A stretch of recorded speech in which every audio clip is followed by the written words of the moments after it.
All right, welcome into the Bobby Carpenter Show on this Thursday, first Thursday of the Memorial Tournament, first real day of action up there at Muirfield Village up in Dublin, Ohio. So right outside, was pretty excited, Schlegs for that. Why are you excited about it, Bob? Well, because I like to go out there. So probably not going to go out today. I'll go out on Friday. Hopefully it doesn't rain tomorrow. Friday is kind of the one day it's supposed to get more of the rain, but I got a speech later today at the Ohio Addiction Summit. So yeah, I'm talking human development and leadership. It's a big deal going on downtown. Yeah, so got that going. What are you going to talk about? What are you going to talk about? Can you give everybody like a little snapshot of like the juice that you're going to bring? Well, it's a 90-minute speaking window for me, which is a little bit longer than normal. Questions, baby. Yeah, well, that's like a class. It's at the Ohio Union. And I get it. So it's all good. But I've got this whole presentation. I've got some stuff that I've been workshopping, doing a whole leadership development program. So I'm going to kind of have drop-ins and little nuggets of that. Because a couple companies have asked me to put together like a 4 to 8 week or 8 session development program. And so I've been working on this over the last couple of weeks. I've got a model about, leadership and communication and all these different things and human development that I've been working through. And so let's do some of that. So that's kind of what it is. But I do have slides, a deck, because doing 90 minutes raw is tough. I'd rather have some visual aids and some things to keep me going. I mean, that's my class that I teach at Ohio State's 80. So this is right in that same window. But I usually have a deck, or I'll have a case that we're working off of within something I'm very familiar with. And so I can do that, but there's going to be like 1,000 people here. So there's like 2 main speakers a day and then breakout. So I've got one of those, and that's juicy, Bob. It is. And it's a lot of it is about managing millennials and Gen Zers and kind of what that looks like. Did you bring in my nugget about the why, what, when? Listen, I've got that. And that's a whole slide deck. That's a whole slide, to tell you the truth. And that's down that rabbit hole. Yeah, it's a 10-minute conversation about, what, when, why versus why, when, what. And how I've dropped that on people, and they love it, because they're like, yeah, say that again. I'm like, well, it's the truth, because like your kids now, why, and then when, no good. That's not a good time. And then my dad was like, because I said so. Yeah, I'm your dad. I'm like, yes, sir. So I tried to work in the last couple of days. I got like 7 yards of mulch dropped off by Ohio Mulch, and so we do our own mulch around here. People have said like, oh, have us come, we'll do the mulching, everything for you. I'm like, listen, man, I appreciate the offer. I enjoy looking at it when it's done. I enjoy making my kids now, as they're to that age. Like, dude, we've got a nice big dump wagon, and you get the snow shovel out there and you go to work on it. And my daughter, who, we're trying to work with some the responsibility Schlegs and some different things, and she's got a lot of energy about her, and we just got to point in a positive direction. Like, hey, you're going to learn now to do a little bit of this mulching, because I know you're a 14-year-old girl and I think you're above it, but nobody's above any job. And so I want you, that when you get some big, sweet job or own a company when you're older, you know what it's like to do real hard work and do hard things. So I had her do the one side Schlegs right by our driveway. We've got a fence, and Court planted a bunch of zinnias there, which are coming up. And so it's really more tedious and monotonous than it is. Like, it's not just heavy shoveling, but you're on your hands. You got to put it around and everything so you don't break it. And there's a couple hydrangeas out there too. And it's only probably about a foot wide, but it probably runs, I don't know, 40 to 50 feet along the side of our driveway. It's a nice area. I've seen it. Yeah. So I go, you're going to do that. She wanted to take off school. So I was like, okay, your school's almost done. It's like half day nonsense. So yesterday I had her, you're going to do that and you want to hang out with your friends. She goes, well, I thought you were going to do it with me. I go, here's the thing. I've got to record a show. Then I've got a meeting. I've got XM to do as well yesterday. So all this stuff, I go, do you really want to do it at 6 o'clock at night with me? Or would you rather do it by yourself? I go, there's an example. I did one. We have a circle with a tree around it. I go, take a look at that, how thick the mulch is, how it's kind of laid out. I go, you're going to have to probably use your hands more. So she got some gloves, wheelbarrow, and she told my wife, hey, my back hurts. She's like, that was tough. I'm like, yeah, you see the rest of that pile? You did about a 20th of it. 5. I don't think we're 10%. We're probably 5. It's like, so how bad do you think your dad's back's going to hurt from shoveling all that, loading it in? He's bending down another 1.5 feet on top. Gilmore style. Yeah. It hurts when that's going to hurt because you just pulled landscaping. It is. It's 100% Adam Sandler And here's the thing: why are we planting zinnias? I think there's a new plant out there called a Zen plant that actually like sprouts off nicotine pouches. And side nugget for your talk. I just plant tobacco. I just plant some weed outside. Plus, also, it's just like like the little cans are in the roots, and you got to pull them up. And there's your can. And you pick them off. You throw them. Anyways, I digress. The other thing is like, hey, if service is below you, then leadership is beyond you, right? That's true. And that's what in a family unit, in a team unit. Like again, how do we come full circle? Because we're talking about football, right? Mick always says, carry the water, don't just drink it. And that's everybody's responsibility, right? It's like, don't just be out there. Like, I honestly detest this whole thing. Like, I'm a grown man. Like, when we played, Bob, if anybody wanted to come over and squirt water, I'm like, give me the bottle. Oh, the squirting the bottle in your mouth. Yeah, I can't. It's terrible. Like, it should be automatically in a group chat between you, me, Corey Lindsley, Nate, Stu, like that. That's what goes in a group chat. Like, I don't want to have anyone other grown men in the mouth with water. I don't want to have anyone spraying anything on my face. Okay, 100%. I don't need that. I'm not about that life. When I was in Dallas, I think we talked about it one time when we were watching. I think like Monday Night Football or something when we were playing in college, and I think it was like T.O. or Chad Johnson or someone. They like squirted it and then wiped it off. The trainer did, and I'm like, wow. That's ridiculous. And then T.O. comes to Dallas and they would do that for him. He's like, water. I understand the boxing when you do it because you have gloves on, so you can't really squeeze the jug yourself and you have no fingers. You just have mitts. So like that makes sense. But for like football players, like, dude, give me that. I'm going to spray it in my mouth. I'm like, they tried. I'm like, give me that, man. I'm not letting you do this. No. It's degrading to you and it's embarrassing to me. It's what it is. And by the way, you're not going to do as good a job as I am because I know the exact amount of water that I want in my mouth. So I'm going to continue to ingest as long as I'm good. But that was all part of it. And I've told my kids, like, everything I teach you, we do for a purpose. It's just like football. Laurinaitis James is awesome. He goes, if we're doing a drill and I can't find you that drill, the purpose of it, and like a clip of exactly where it translates within like 5 plays, we're not doing it. You're not doing that. Because he's like, that's 5 plays. You might be getting 60 in a game. He's like, we're sitting there almost, 10% through a game, and you're telling me that we can't find this drill to reproduce it. So, that's his thing. That's why I tell my kids everything that we do has a purpose. And part of the purpose of doing hard things is, number 1, to get used to doing hard things. Number 2, it's going to be to make sure that you understand that nothing is beneath you. Because, like, what did you say, Schlags? If service is below you, then leadership is beyond you. Service is below you, then leadership is beyond you. So nothing in this world should be beneath you, just like nothing is going to be beneath me. I clean the toilets in our house. You can clean the toilets in our house. You can clean other people's toilets. It's fine. It's work. And you know what? And especially if it's yours, you have the pride and ownership of it as well.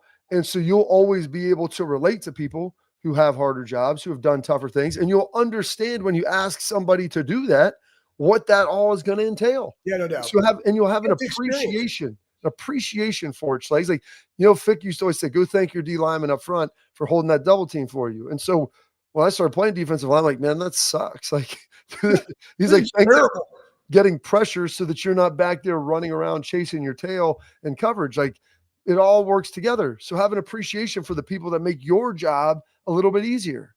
Yeah, I applaud the Air Force Academy because I put myself into this predicament. But I remember when I was at the prep school, I did some crazy things. I think, one night we tried to go out and,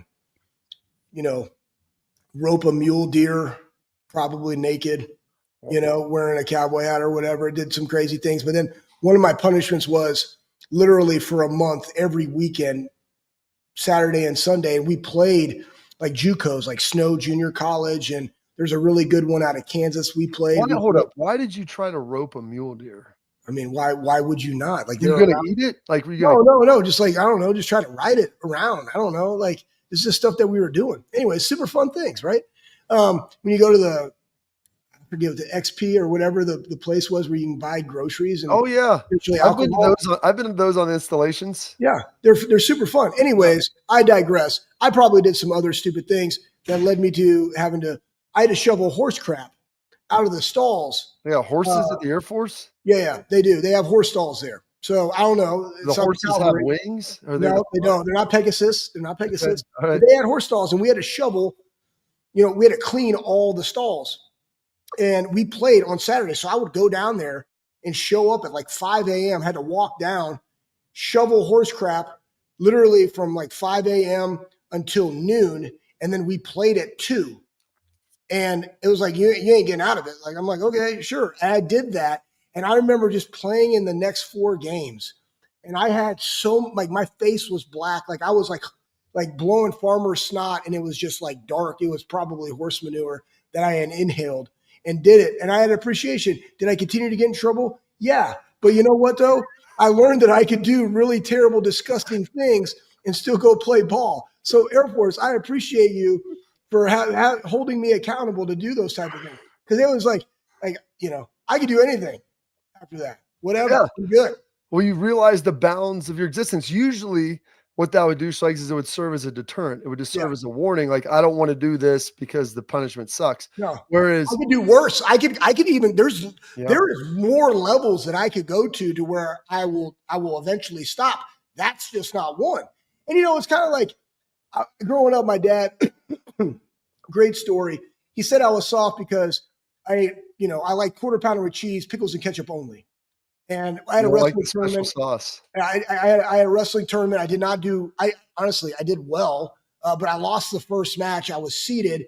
I had to wrestle back. I was like 7-2 or whatever. Ended up getting 6th out of like 130 kids. He poked me in my chest like in a single cab Chevy for a long time. And then ordered. Actually, he didn't do anything until he ordered. And he ordered Big Macs for me. I hated Big Macs. I hated the special sauce. And he ordered them like, I'm not eating that. And then the chest poking happened. That's why you're soft. Your mom babies you, all these different things. You don't like hard things. You weren't focused. I don't know. Probably my mom's relationship and his, and then my performance all spewed into one conversation. And I was a very picky eater. And I don't know where I'm going with this, but I remember during survival training, Siri training at the academy, I always hated onions. Well, let me tell you something.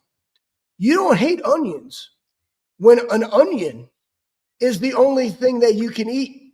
And I remember one particular time, I literally got this onion and I peeled off like the outer crusty part that's kind of like, it's like a pearl looking thing, but it's darker, and then you peel it off and now the onion is the onion. I literally ate that thing like an apple. And I will kid you not, from that moment on, I like onions. I do, man. It's real talk, right? So again, do hard things. I don't know where we're going. What's going on in college football and professional football and in the world of athletics, Bob? Like, what's going on? Well, we've got something big that I'm going to tell you. Well, something big, something remarkable that we saw. And I'm glad we kind of went down this road because it took me right where we were going to go. We talked about Ohio State and their rings and their national championship rings, which were awesome. And they've got like the fold back. It's like a locket. It's got some confetti inside. They had to find a way to kind of commemorate the whole run in it. And when you have all those iconic games, how do you make sure you encompass all that? So you did that. So you get a ring. And so you're always fan, like you get rings for winning titles, rings for winning championships. Now you guys got a ring in 2012 for the undefeated season, which you weren't, in your all fairness to you were not able to play in anything. And that was not due to any of the players that were part of it. It was due to obviously what had happened before.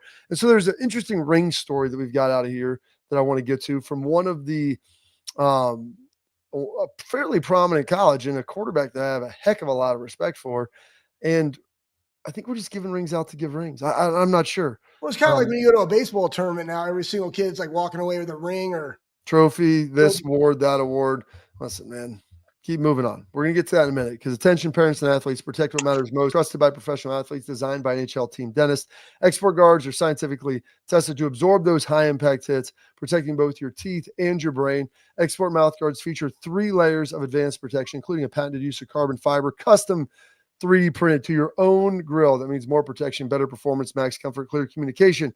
So you can focus on your game, not on your gear. Don't take chances with your safety. Visit exportguards.com/Bobby and save 15% on your order. Export, protect what matters most. Who's Lord of the Rings? We'll find out next.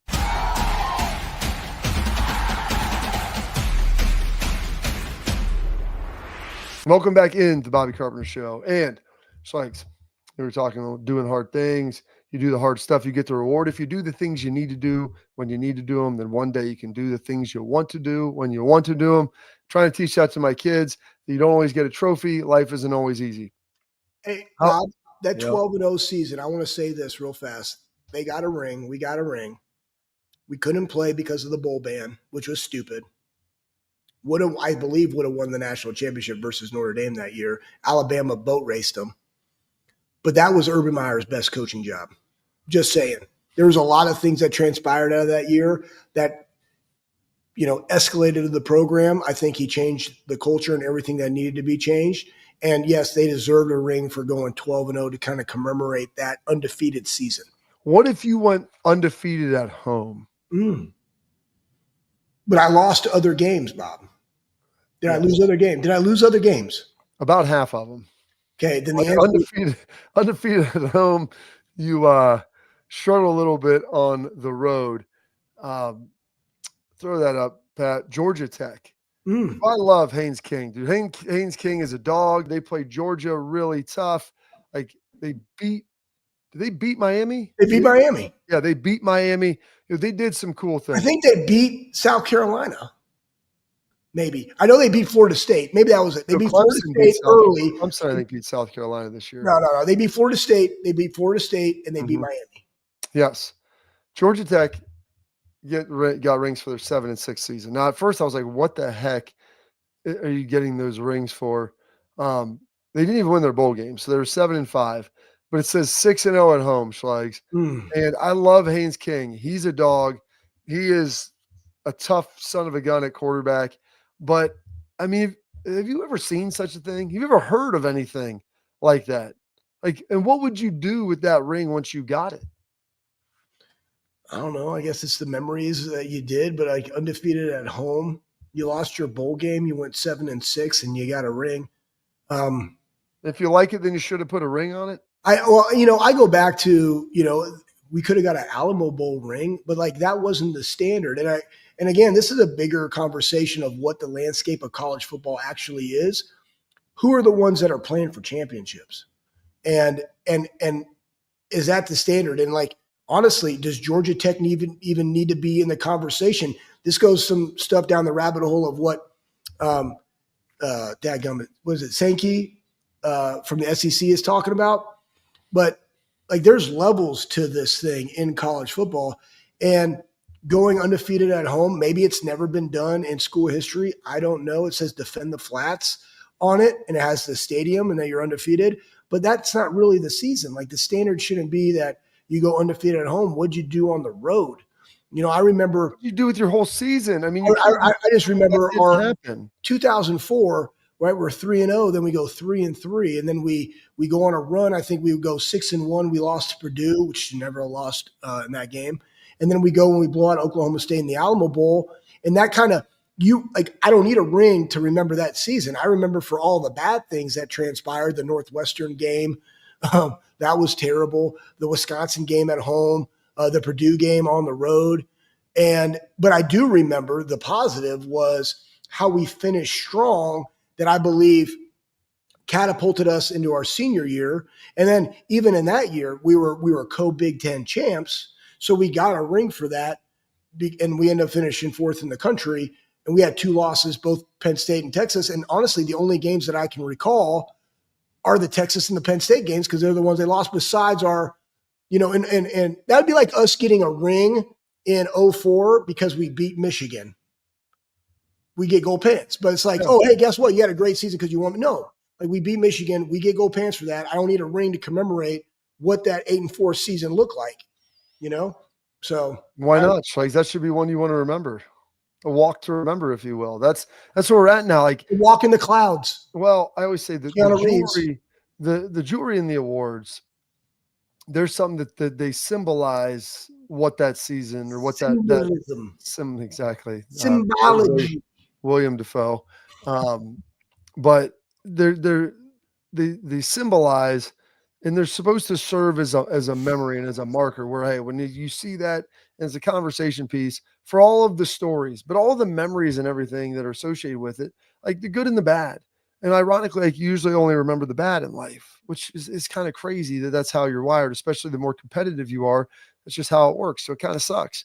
But like, I don't need something to help me remember about like those worst points. Like usually it's remember the positive. The sad thing is the 2002 season, I remember so very little of it. So much maybe it was because my freshman year, but it was my first experience to it. I mean, I remember some bits and pieces. I remember our senior year, the Texas loss, the Penn State loss, Schlegs. You remember sitting there at the Virginia Tech game. I'm drunken, drunk as a bandit. Or I'm screaming my head off, trying to figure out why we couldn't, why we weren't utilizing a couple tools to execute against the Bears zero defense on offense. I'm like, why aren't they doing this? And it's like all the worst parts of what you remember. And thinking to myself, should I go down in the locker room right now? My brother's GA. I wasn't This is fully 14. This is 14. That was 14. I wasn't fully hammered yet, but would it be good for me to go down there and to be able just to light the world up and be able to Just get explain? back. Get Well, back. just to say, hey, they're running man. Number one, let's motion. Number two, let's run bunch routes. Let's extend the tight end, make a big C gap, force them to do these things. I'm sitting there, I'm like, there's three things that I thought of just off the top of my head that if we were running this would be tough for us to work against. And they're just running the same play over and over again on defense, the same call, and we're not doing any of it. Come on, Bob. Oh, that was 14. He wasn't there yet. Sorry. who? That was Bulls. Oh no, it wasn't Bowles. It was Tom Herman. I'm I know like, it what was. are we doing, Come Tom? on, Tom. You got a big brain. You're like Mensa and like some sort of genius. I mean, let's go. And listen, they got all that figured out, and but like that's part of like coaching it on the fly and trying to figure some things out with everything. And then Tom Herman, he went down to Texas and Went struggled to Houston. Went to Houston. Won. into Went Texas. to Texas. But I say that, Schlegs, because people always have, especially this is what you love about college football, and this is college athletics. I don't ever want to lose this. Is the togetherness that you have and the pride that you have in it. So even if it may not be pride for like Ohio State, I do respect the fact that people went to school somewhere, they're from that state, indigenous to that region. That you know what, it's something they always carry with them. And there's a golfer at Muirfield this week that is maybe showing off a little bit of his Lone Star pride. We'll get to that and let you know who that is coming up next on the Bobby Carpenter Show.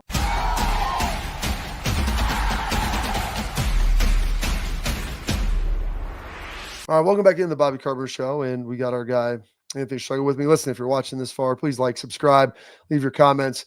Going to go over a lot of the comments here as we did maybe some of them yesterday as well, and hit some of them. There's a lot of comments from the Matt Patricia interview that we had. Looking forward to get Coach Lachlan on. I was going to try to do it this week. We just got so much crap going on. They got a lot of recruits coming in.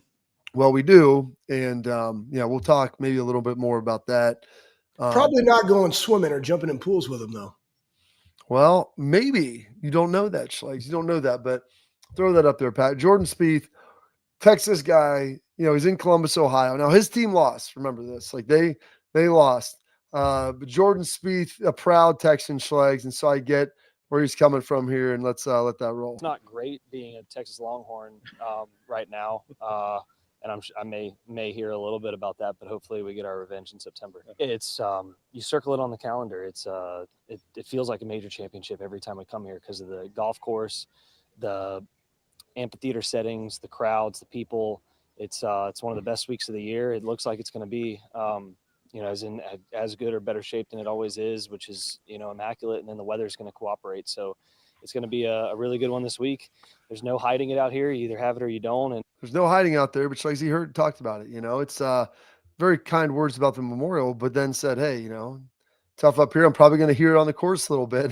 I'm glad that he just acknowledges that. That's like, I think people will be doing the same thing down at the Byron Nelson or down in Texas. Should, they be down there or something happened, if Ohio fans were down there, Ohio State fans, and they're getting down there heckled by Texas fans. Like, that's all part of it. And that's probably the best part about college sports, in my opinion. Yeah, I would say, too, is like the one thing I disagree with them. It's hard to be a Texas fan. Honestly, it's a good thing to be a Texas fan because you sucked. And now you're better. So, yeah, you got beat. You got beat by the Buckeyes. I mean, like, who hasn't? and somebody could spout off that team up north. I see you guys out there, okay? But you're fine. Like your team is on the up and up. And guess what, man? We're gonna have a really good one, especially if we can pull that thing to a night game. Still, hopefully, somebody's working on that. I think we could do it, Bob, on the Bobby Carpenter show, just a whiteboard, some monsters, and we could figure this out with the TV networks and how much of a draw that would be, moving it back to a Sunday night game. But that being said, one, the memorial is fantastic. It's Jack's place. I would say this, though, everybody that's listening, despite the fact that it's, May, 29th now, Bob, and it's been raining and overcast and in the 60s in Columbus, Ohio. And I also have to be moving my family. You missed this last weekend. The last weekend, it was in the 60s, mid to high 60s, dry. But I know I was there. I was mowing. I was like, I appreciate it. But my wife and my daughter aren't going to appreciate it because it's 90 in Florida and there's sun and the UV is amazing. Right. And then it's like, we're in May, like we're almost in June and it's still like this. But I will say this. Good golf, great weather. Like that's what you want. The greens up here, FYI, guys, go play our public courses. Like they're really nice. I mean, Lancaster Golf Club, guys, boom, the greens were rolling. Stim meter, I don't know what it was, but it was nice. I can putt really well on good greens. Guess what? Way better greens than in Florida, by the way. Okay. Your field's going to be amazing. Well, that's good. I'm glad. Are you going out to the tournament at all, Schlegs? Probably not. Why not, dude? You used to be such a staple out there. Schlegs. Oh man, so many years. The folks loved when you would show up and show out. Yeah, back in the day when I would just rip the wings off of a cicada and eat it for $200, like those days are long gone. I have, I have probably yet to defile myself to the levels that I could go, but no. So I choose to not put myself in those situations. No, if I was. It's just hard what we're doing at the Armory and the good things that we're going. Like on a Friday, that would be probably the only day that I could go because Steph and Sam are coming up because they got a football camp this next week. We got to check out the house. We got a lot of things we got to do. There's probably going to be a lot of manual labor work for myself over the weekend. It's just part of being a dad. And I got to go handle my have-tos before I can go do my want-tos. I'm with you, but you can't get that done before and plan it up. I mean, we got 4 days of pure bliss starting today, Schlegs. Like that's the best part of it, man. Like I said, maybe Friday. Maybe Friday could be a day that I could sneak out there and go check it out. But slug down some drinks in the sun, enjoy life a little bit. The hardest thing is finding an Uber driver that wants to take you all the way out to Circleville. Like that's the problem. Can't you? When did you guys close on your house? Can't you just crash there on the floor? No, I don't know because like I'm demoing. I don't have nothing in there. There's nothing. Everything I own is in pods. That's fine, dude. We'll just get you a sleeping bag, Schlegs. You guys can be like camping, Yeah, no, I don't think so. You love the camp. You love the camp. All right, let me tell you guys about our friends over at Backer. If you're going up to the course, you're going to want to wear some sweet Buckeye gear. That's bckr.com, premium Buckeye jackets and hats. I've got some of it. We're working on getting Schlegs some. They're better than anything else out there. They feel good. They look good. They're premium product, premium quality, premium pricing. The golf gear, the hunting gear, the fishing, the skiing, all those things. You're going to see stuff like that out there at Muirfield. Just slap a Buckeye logo on it when you buy it at backer.com, bckr.com. Portion of it goes to the proceeds go to Ohio State student athletes. So you're helping them as well. And if you want expedited shipping for free, how about this? Use promo code Bobby, BOBBY, all caps. Again, that's backer.com, bckr.com. Go check them out. We got our headlines coming up next.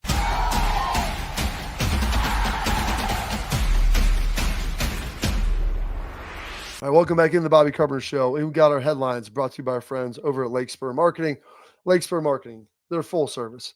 They're built on trust. They're built on strategy. They're built on performance. They do a great job for you. Lake Spur Marketing lets you do what you do best. Work on your business. They're going to shield you from all the unnecessary nonsense. You don't have to deal with that. They've got the experience you're looking for with over 100 combined years within the agency. Lake Spur eliminates the waste. They deliver on time. And most importantly, Schlegs, as you know, on budget. They don't chase those clicks. They build the partnerships.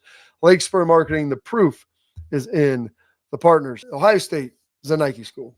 Yep. Right. And this comes into play. I mean, Ohio State's one of the more prominent Nike brands. I mean, outside of probably Carolina, Michigan's a Jordan brand. You've got Nike.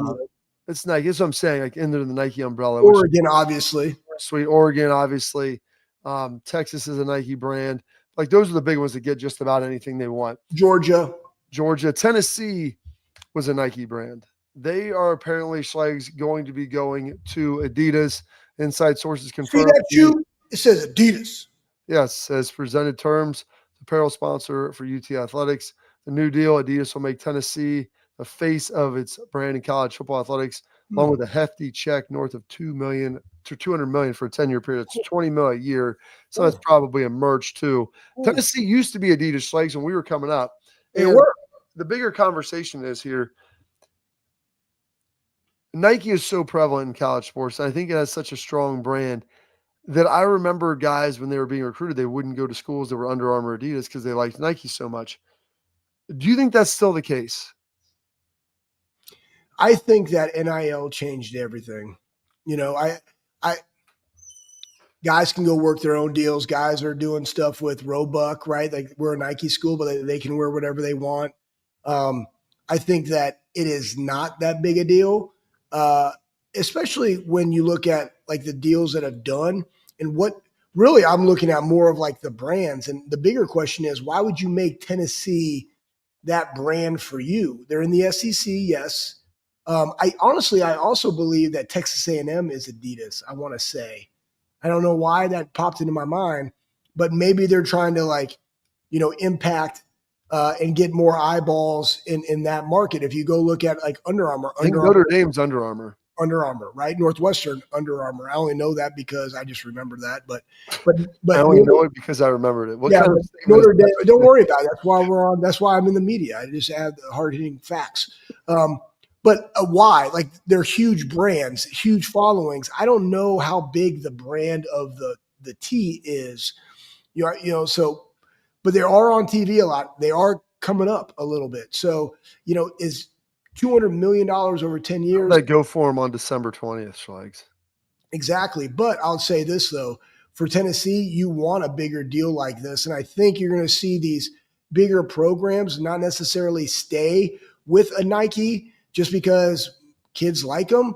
They're looking at like, what's going to get kids in the building? I would say this, because of NIL, you guys remember probably 10 years ago, even 5 years ago, there was an arms race in college athletics for bigger, better facilities. Georgia's facility is enormous. Michigan's facility is enormous.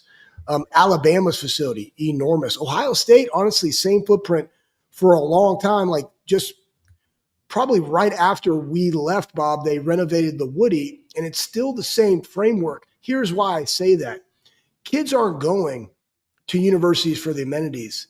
Like you're seeing the value propositions pushed by colleges. It is development. It is winning.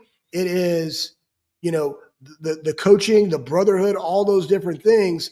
That's what we sell at Ohio State. It's the NIL dollars. It's no longer what it is that you wear. They don't care. You're just, like you said earlier, like you're renting that jersey. Who cares what label is on the side of my shoe? It doesn't impact me. What impacts me immediately is my NIL money. And so for Tennessee, you're looking at this, that's an additional $20 million. We only have 17 sports. That $20 million is going right in the coffers to be able to fill that for the NIL. And then we have the revenue share. Like we need that money more than we need just the brand of Nike to be associated with us. So we're going to take the bigger, better deals more so than the brands. Do you remember the corner that decommitted from Ohio State and ended up going to Oregon? I can't think of his name. Yeah, I do. I remember that. Yes. And he went there. They said they were going to get him his own shoe. Own shoe.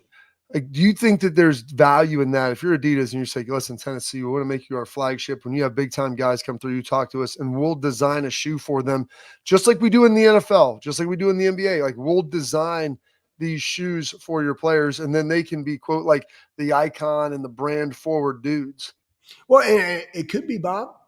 Again, that's why like every university moving forward has to have their own value prop. I don't think that you necessarily have to have that at Ohio State.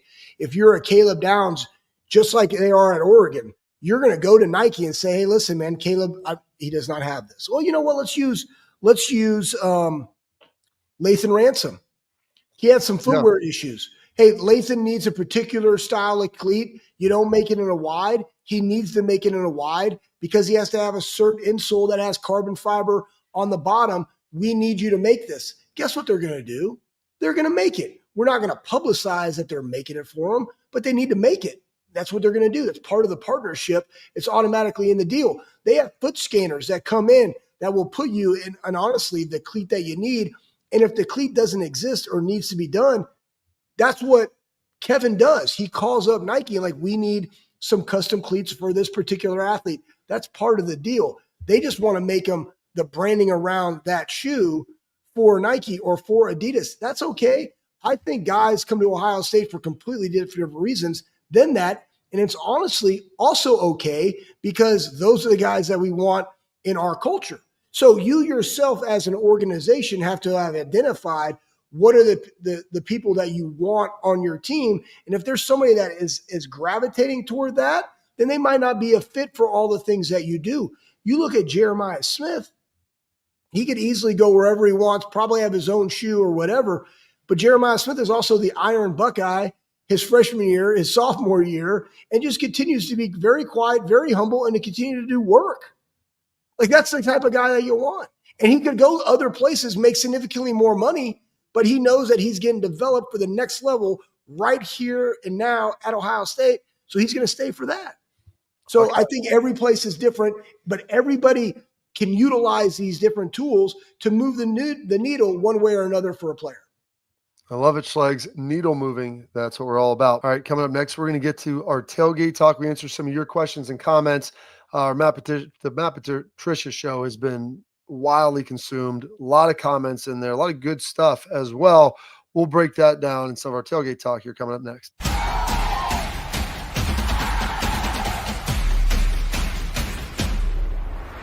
All right, Schlegs, as we go to our tailgate talk brought to you by our friends over at Real Truck. Pat, we'll just run through some of these because there is one right at the very top from Howard D. McMillan, 4195. Said, always assumed he was an enemy because he coached for the Cheaterates. But now that I've seen him interviewed, I've been very impressed with his positivity. Yeah. You want me to elaborate on that? I don't know, Schlegs. So I can. Here's the thing. Like, have you seen the comments? Oh yeah, I've seen the comments. But my biggest thing is this: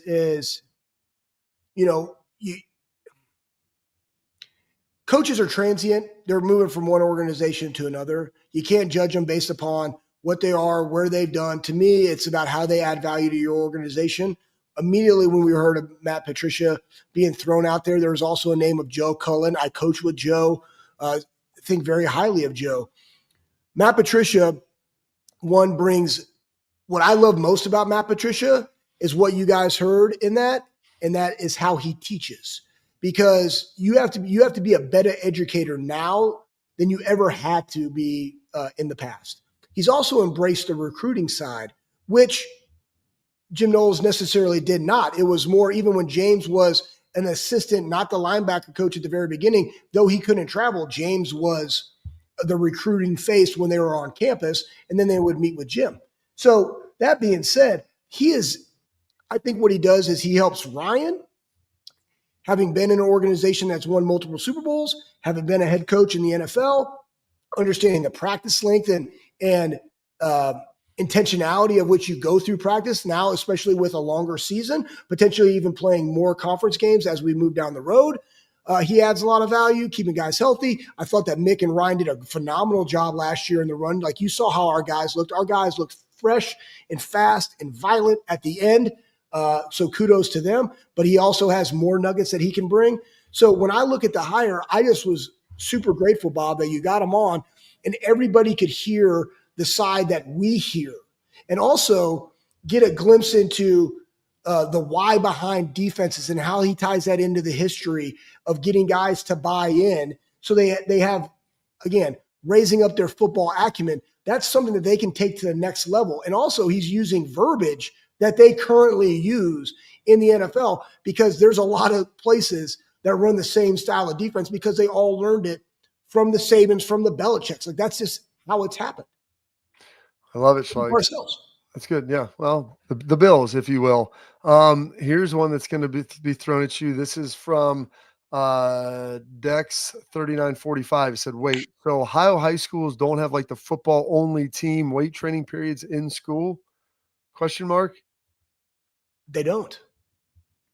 They don't. I want to say this. Probably every school is different, Bob. I do think this. I think with where our society is, I mean, I remember actively doing side nugget. There could be some cool stuff coming from the lieutenant governor's office here in the near future. But I think that the loss of, what PE is, and we have a lot of great PE teachers that are out there. Don't even get me started. They only do they do 2 half-hour periods of PE in a week. My mom was like, how am I supposed to get these kids in shape? Right. And I think, I remember doing the physical, the presidential fitness test. I loved it. I wanted to go get the award. Hey, I have it printed out upstairs. I have it printed out upstairs for my kids. I'm like, can you do this? Yeah.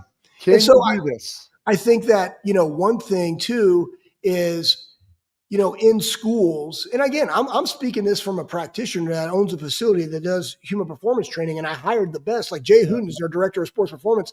He was the head strength coach for Northwestern for well over a decade and a half, and the dude put out numerous, first round draft picks and developed dudes at Northwestern that were the Big Ten champs on the West Side, like making chicken soup out of chicken crap. You know what I'm saying? And so Andy can inventory weights like nobody else I know. No doubt. But I say that with this, we're doing a disservice to young people of not educating them and giving them a physical literacy in school. It should be a curriculum. Your health and wellness is something that goes far beyond your educational years. It helps you in your profession. Look at all the different studies about VO2 max. Even grip strength is a precursor to overall health. Like all those different things that we do at the Armory. Yes, I'm talking about them, but it matters. And why not give them a taste of like what that is? To me, the greatest things that the weight room teaches is accountability to your partner. And we've talked about this numerous times, Bob, where at Ohio State, we don't coach necessarily the guy in the weight rack doing the exercise. We focus our coach. Coach the dude coaching the dude. Why is that important? Everybody that's out there, because when they go onto the field, there is no player to coach communication. It's player on player communication. It's holding each other accountable to 1, doing all of your reps, 2, doing all your reps correctly, and 3, I can actually focus my attention not on myself, but on somebody else, right? The servant mentality. And so you get that. And I have seen here at the Armory, some of our kids that go and they're younger in high school, because we don't put them in siloed groups of, 6th grade and 8th grade and high school. Like, no, we put them all together. The training is all different, but what does it do? It shows them like, this is how a senior that's going to college trains. Like, you need to see that. I grew up, Bob, very lucky. When I was Sam's age, me, Brian, my dad, Metroflex gym, boom. Ronnie Coleman front squat and 585 for reps. You know what I mean? Like, I grew up training with grown men and women. So did you. Like that was awesome. Like, because your dad was a high school coach, you're an ankle biter, but you were submerged in how the varsity kids were training when you were a little bitty. All right. And that's all you knew. I know you know what? I'm sorry. You're going to give us a nugget. We need that. You and I need to get on a whiteboard, talk to the OHSAA about ticket prices and about locking in that you can do physical, like training, weight room training. I think that's more than sports. The education department of the state of Ohio. So we should do that. We know a guy. Let's talk to that guy. Let's take that over. See if Tressel will point us to that. I bet he would. And you're going to give us some nuggets from one of the world's oldest bodybuilder coming up next.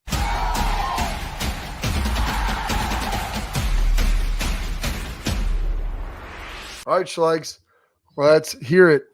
Yeah, throw it up there. The only reason I put this up there, 1, he's got a veteran hat on, so I appreciate his service. 2, look at that guy, 100-year-old, oldest bodybuilder. And again, it's not necessarily being a bodybuilder. It's just the fact that the guy is still training. And I absolutely love that. That's the biggest thing. Like, you can't – I don't know. I'm never probably going to stop working. I'm never going to stop training. It's a lifestyle. Would you say Diddy can't stop, won't stop? What's that? Would you say Diddy can't stop, won't stop?